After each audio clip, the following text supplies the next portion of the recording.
What's up, everybody? Let's talk about the games this week. Week 5 in the books. I'm recording this during the Monday night game. In this video, we'll do a recap of the week. So before we get into that, guys, do me a quick favor. Smash that like, smash that subscribe if you're new. Great way to support the channel. It is free, but let's get right into it. First game we had was the Bears against the Commanders. Bears wind up pulling this one out 40-20. Justin Fields, DJ Moore looked awesome. Great game by these two. 282 yards, 4 tutties for Justin Fields, 11 for 57 on the ground. But DJ Moore went absolutely bonkers on his 10 targets, 8 catches for 230 yards with 3 touchdowns. And then you had Cole Kmet follow that up with 5 for 42 and a touchdown. So finally, Justin Fields and DJ Moore are getting something going. Cole Kmet has been a tight end that I've been telling everybody to get. And that was extremely cheap, just doesn't have that big name, but a very solid tight end. Finished tight end 7 last year. Going to be a solid tight end the whole season. You can expect him to be in the top 10. You can expect him to finish in the top 10. Right now, he is tight end 3. On Chicago side, you had Khalil Herbert go down in this game. Roschon Johnson also went down with a concussion, but Khalil Herbert looks like he's going to be out a few weeks.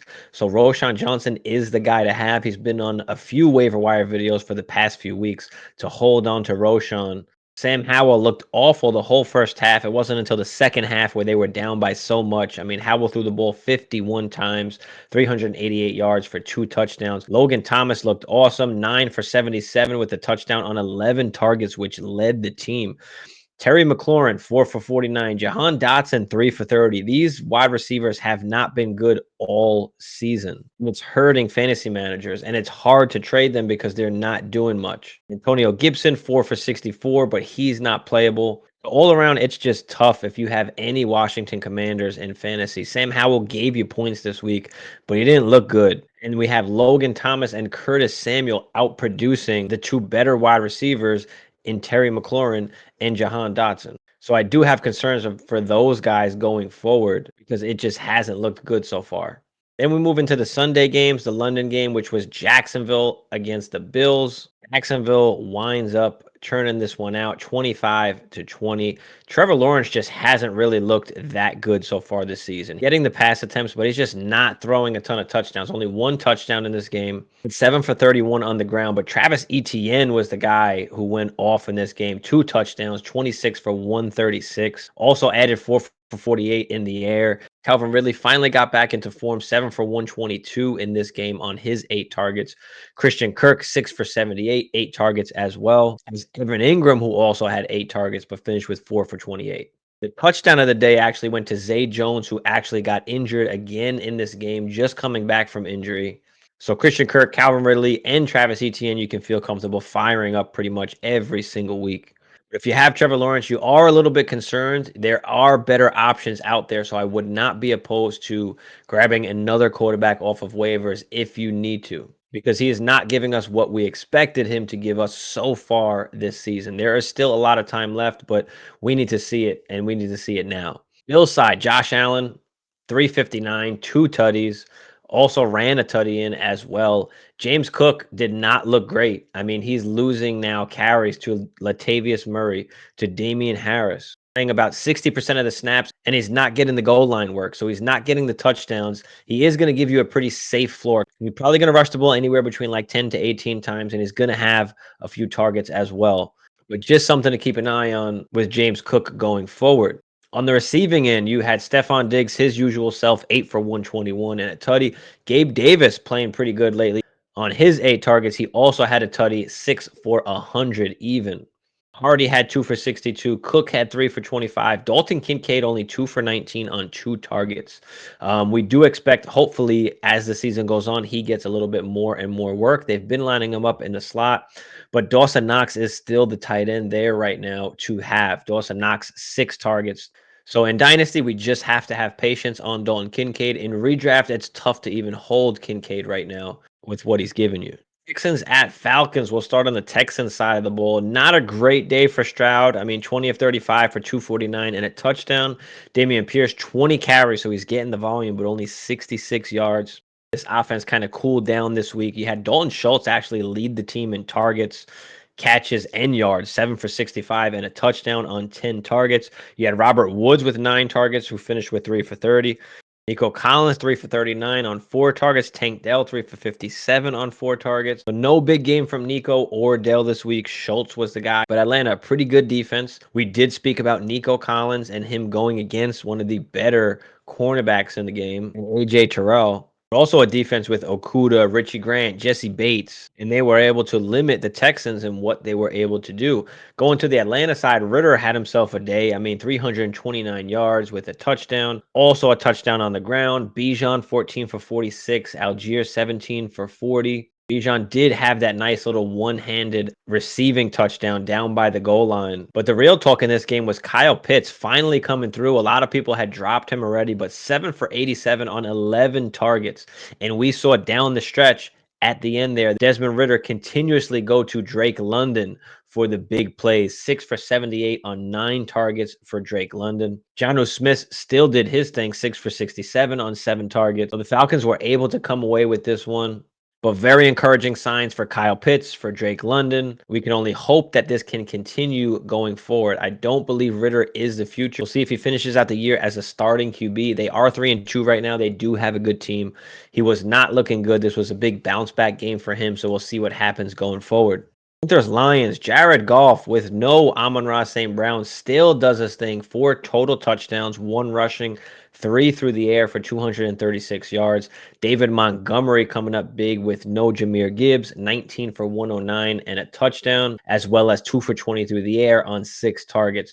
Josh Reynolds, 4 for 76 with the touchdown on 5 targets, but the big man of the day was Sam Laporta, 3 for 47, 2 touchdowns for Sam Laporta. Khalif Raymond, a little sneaky waiver wire pickup if you need him, if Amon-Ra St. Brown winds up missing another week. He finished with 3 for 45. But overall, this Detroit Lions offense is just in a groove right now and doing their thing. Panthers, on the other hand, not so much. Bryce Young, 247 yards for 3 touchdowns and 2 intos. Him and Adam Thielen looked really good this game, hooking up 11 times for 107 yards and a touchdown on 13 targets.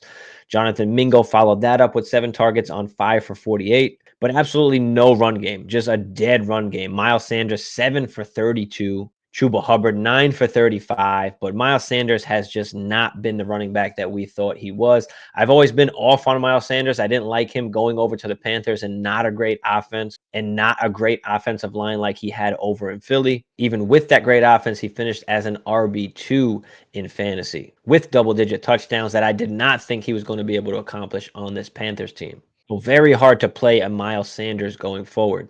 Jonathan Mingo, on the other hand, has been in a few of my waiver wire pickup videos. So if he is available, try and stash him. He is a younger wide receiver. As the season goes on, he should be getting more and more comfortable, getting more and more work, especially if Adam Thielen, who is an older receiver, does happen to go down, which we've already seen once this season. Titans, Colts, the big day, JT coming back. They did say he was going to limit his snaps, but I don't think any of us expected him to be this limited, where he was only 6 carries for 18 yards. And then Zach Moss went 23 carries, 165 yards with 2 touchdowns, another 2 catches through the air for 30 yards for Zach Moss. Had himself a day. JT gets the contract, and Zach Moss still doing his thing. So it'll be interesting to see as we go forward how they kind of get Jonathan Taylor more and more involved as the season goes on. The face of the franchise, QB Anthony Richardson, goes down with an AC sprain. They do say he's probably going to miss a few weeks, in which Gardner Minshew is going to be the quarterback of the Indianapolis Colts. A good day with Josh Downs through the air, 6 for 97 on 6 targets. Another good waiver wire pickup if you're in need. Michael Pittman, only 5 for 52, but did lead the team with 7 targets. So with JT, I mean, it's hard to sit him, but after what he did this week, I don't know if I'm comfortable even playing him next week until we see him really get ramped up. I think for now, I'll feel safer playing Zach Moss until we see the switch. Move over to the Tennessee Titans, where DeAndre Hopkins had himself a day, 8 for 140 on 11 targets, 4 for 35 for Tajay Spears, 5 for 33 for Chig Okonkwo, 3 for 19 for Derrick Henry. Not much else. Derrick Henry only 13 for 43 yards. Tajay Spears had the touchdown with 7 for 34. Ryan Tannehill finishing the day with no touchdowns, with 264 yards through the air with an interception. So Tannehill just has not looked that great this season. It was nice to see DeAndre Hopkins get a bunch of targets this game and actually come through for us. But it is very disappointing and a little bit worrying about Derrick Henry, who only had 13 carries this game, and Tajay Spears seems to be getting more and more work. If they can keep games close and keep being able to get Derrick Henry the ball, we'd feel a lot better about Derrick Henry. Giants, Dolphins. The Dolphins just continue to just steamroll teams and score a ton of fantasy points and rack up a ton of yards. We'll start with Devin Achane, who had 11 carries for 151 yards and a touchdown, had a long 76-yard run, just went untouched, just flying through untouched. Mostert had 10 for 65 with the touchdown. Achane did wind up leaving this game with an apparent knee injury, and then they said it was an ankle injury. So right now, apparently it is a high ankle sprain. So we'll see and monitor as we go forward in the week if Achane's going to miss any time or not. Tua, 308 yards, 2 touchdowns, also threw 2 interceptions, though. Tyreek Hill doing Tyreek things, 8 catches for 181 yards on 9 targets. Jalen Waddle, 10-target game, had a lot of targets, 5 for 35, and the touchdown, so he finally gave you some kind of production, which he hasn't really given you all season, so that was very encouraging to see. With Achane going down, we don't know how long he's going to miss any time, if he even does. But Jeff Wilson looks like he could be coming back as well. So keep an eye on Jeff Wilson. Move over to the Giants side, and they were absolutely horrible. I mean, no Saquon Barkley. Daniel Jones looked bad. He wound up coming out due to an injury. Aaron Waller, I mean, the only really bright spot, 8 for 86 on 11 targets, along with Wan'Dale Robinson, who had 5 catches for 18 yards on 6 targets. Wan'Dale Robinson, a sneaky good pickup, a guy that you could stash a little bit. I mean, starting to get more and more involved as he gets healthy here. Just a PPR guy with a decently safe floor. But there's nobody else close to playable on this Giants team until Saquon gets back. Hopefully Saquon is back this upcoming week. Saints, Patriots, what a disaster for Mac Jones and the Patriots. He winds himself getting benched for Bailey Zappi once again. I mean, Ramondre Stevenson, 8 for 24, hasn't done anything.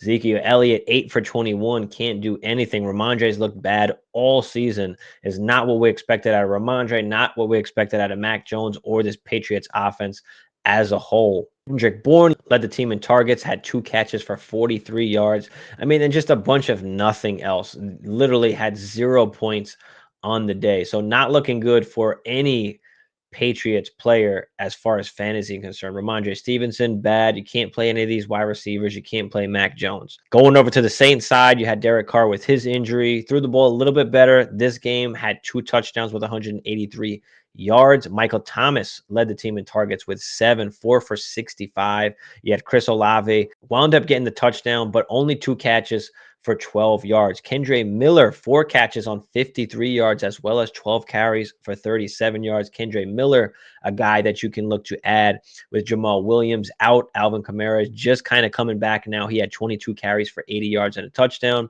Can we have 2 running backs coexist in this offense as we've seen over the years? So Kendre Miller, an interesting guy going forward. Chris Olave will be fine. Had a little bit of a down game this week, but he'll bounce back with Derek Carr getting more and more healthy. Ravens at the Steelers. This was a good game. Steelers wound up taking the win 17-10. George Pickens, a huge play, 6 for 130 yards and a touchdown on 10 targets, which led the team. Allen Robinson was 1 target behind him, but only caught 5 of 29. You had Jaylen Warren play pretty well in this game, 9 for 40 on the ground, another 3 for 39 through the air. Najee did get the most carries on the team with 14, but only finished with 37 yards. Was not looking like a good day for Najee Harris. Kenny Pickett, on the other hand, didn't look so great. 224 yards with a touchdown. I do think he needs to look a lot better going forward, especially if he wants to be the franchise QB of this team. This offense needs to get better. Deontay Johnson should be back in week 7, I believe. So that's just something to keep an eye on. Hopefully this offense looks a little better at that point. But for Najee Harris, it's just very hard to play him at all at the running back position. Baltimore, on the other hand, Lamar didn't look horribly bad, only had 236 yards with an interception, but there were a ton of drops in this game from all wide receivers. Zay Flowers, Mark Andrews, Nelson Aguilar, Rashad Bateman, just a ton of drop passes. Zay Flower wound up leading the team in targets, 11, 5 for 73, followed by Mark Andrews with 10. He wound up catching 6 for 65, Aguilar 4 for 64, but just did not make the big plays when they needed to. Too many big time drops. We did really like Zay Flowers going into this game, and that proved to be correct with 11 targets, but only 5 for 73. Didn't wind up cashing in with the touchdown. Rushing game for Baltimore, Gus Edwards, 12 for 48, but he wasn't the one that got the touchdown. It happened to be Justice Hill, who had 7 for 32, which sucked because I did have Gus Edwards in one league. But Lamar, I think, is going to be absolutely fine. I mean, he still looked good. Like I said, without those drop passes, we'd be talking about this game totally different. So still rolling with Lamar Jackson going forward. Eagles, Rams, big game, first game back for Cooper Kupp. And not only for Cooper Kupp, but what were we going to see out of Puka Nacua now that Cooper Kupp came back? The one huge question we've had all season long so far, what happens when Cooper Kupp comes back? And we found out that they can still coexist as two wide receiver ones, or at least a wide receiver one and a wide receiver two. Cooper Kupp, his normal self, 8 for 118 with 12 targets, but then Puka was right behind him, 11 targets, 7 for 71 with the big touchdown. Tutu Atwell also wound up catching a touchdown, but only 2 catches for 9 yards for Tutu Atwell. We've said that once Cooper Kupp comes back, Tutu is going to be the odd man out, unfortunately, and that's kind of exactly what happened. Even though he wound up scoring the touchdown, it was the Puka and Cooper Kupp show. Kyren Williams this game, we kind of recommended to sit him this game. Just wasn't a great matchup, but 13 for 53 for Kyren Williams. Another 2 catches for 4 yards as well, but wasn't able to get anything going this week. And Matt Stafford finished the day with 222 yards with 2 touchdowns, that big touchdown to Puka. On the other side of the ball, you go to the Philadelphia Eagles. A.J. Brown had himself a day, 6 for 127, but Dallas go dirt. 8 for 117 and the touchdown. They finally get him involved after he's been slacking the whole season so far. So that was good to see on that end. But being that we saw that for Goddard, we also saw pretty much nothing out of Devonta Smith. 1 catch for 6 yards. I mean, DeAndre Swift even had 6 catches for 38 yards, as well as 17 for 70 on the ground. Still had over 100 total yards, but wasn't able to get a touchdown in this game. Jalen Hurts, 15 for 72 on the ground with the touchdown, had another touchdown through the air, finished with 303 yards. Bengals, Cardinals, and Joey B is back. Jamar Chase is back. What a day for those two. Jamar Chase, 15 catches for 192 yards, 3 touchdowns on 19 targets. Joe Burrow finishes the day with 317 yards with 3 touchdowns and an interception. Joe Mixon, 25 carries for 81 yards. Not too efficient on the ground for Joe Mixon, but the volume is there. He also had 4 catches through the air for 13 yards. Now, T. Higgins did miss this game, so that's why Jamar Chase wound up finishing with 19 targets. But who is going to step up for T. Higgins? We always usually assume that it is Tyler Boyd, and it usually is. He did wind up with 7 targets, 6 for 39, but it was really Trenton Irwin was the guy who came out on top. 8 catches for 60 yards on 10 targets. So if T. Higgins does miss any more time, Trenton Irwin in deeper leagues could be a guy that you can look to play. Cardinals, on the other hand, came out pretty decent, but then kind of got shut down. 166 yards, 2 touchdowns, 2 intos for Joshua Dobbs. James Conner winds up getting hurt in this game. Finished the game with 6 carries for 46 yards. The backup, Keontae Ingram, was actually injured for this game and did not play. So DeMercado was the guy that played the backup role for James Conner and wound up taking over once he got injured. He finished the day 10 for 45 with the touchdown, as well as another catch through the air for 12 yards. So going forward, if James Conner is going to miss time, DeMercado and Ingram are going to be the 2 guys that you want for this backfield. Rondale Moore was also very heavily involved in this game. 3 rushes for 50 yards, as well as 3 catches for 26 yards with 5 targets. So it looked like they were trying to get him the football. So in deeper leagues, Rondale Moore could be a good add if you're in need. Broncos Jets in what was a pretty good game. I mean, Russell Wilson just looks washed. I mean, I don't know what's going on with Russell Wilson. He did wind up finishing with 2 touchdowns on 196 yards, and it did look like they were kind of playing to his strengths, getting him out of the pocket, getting him to roll out, throw on the run. which were some of his strengths in Seattle, but it's just like not coming together for whatever reason. I mean, the wide receivers, Jerry Jeudy finished with 6 for 50. Cortland Sutton only 1 catch for 13 yards. I mean, Pirine was the guy who led Denver in receiving with 4 for 73. And the one bright spot on the offense was Jaleel McLaughlin with Javonte Williams out, 9 carries for 68 yards, and then had a touchdown with 3 catches for 21 yards through the air.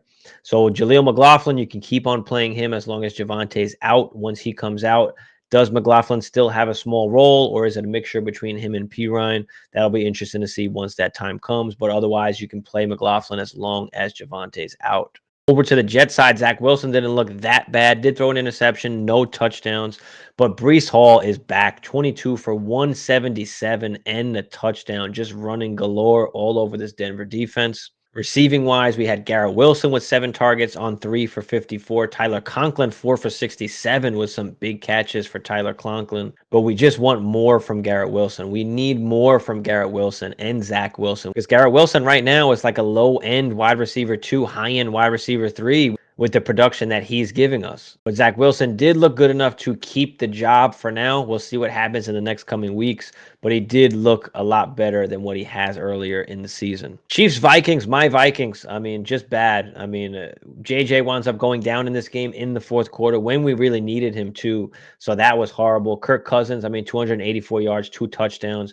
Jordan Addison, 6 for 64 and a touchdown. He really stepped up, had his best game as a Viking. TJ Hawkinson, 5 for 51. Osborne, 5 for 49. And Brandon Powell, 4 for 43, which was interesting. He also had a carry on the ground for 9 yards. Justin Jefferson is going to miss any sort of time. I mean, Jordan Addison is a must play. And then you have KJ Osborne and Brandon Powell, who could be pickups in deeper leagues. But hopefully JJ is okay. Had his worst game this season, only 3 for 28 on 6 targets. But Alexander Mattison looked pretty good. I mean, 2 catches on 20 yards, 8 carries for 26 yards. Wasn't crazy efficient on the ground, but he did look decent, in which what was a pretty much negative game script all game. Cam Akers did have 5 carries for 15 yards. Does he come up with some kind of role in this offense?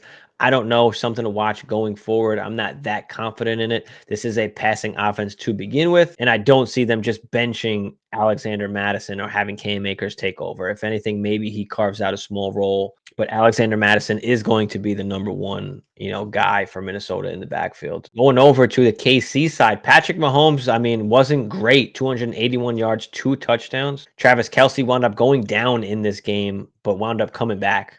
Finishes with 10 catches for 67 yards and the touchdown on 11 targets. Scary moment when he went down. Wasn't sure what it was, if it was an ACL, a knee. Wound up being an ankle, and he was able to return, thank goodness, because KC just could not do anything without him on the field. Rashee Rice wound up catching the touchdown, 4 for 33 on 5 targets, but not really much going on. Few screens to Kadarius Toney. Sky Moore, who's running a ton of routes, only 2 catches. It just seems like we're not going to get a wide receiver out of this room, that we really want. We want there to be a guy in that wide receiver room, but apparently it's just a mixture of guys. I don't know if that's ever going to change or not. So it's just tough to play any KC wide receiver. Then we go to the thrashing we had of the San Francisco 49ers on the Dallas Cowboys. I mean, 42-10.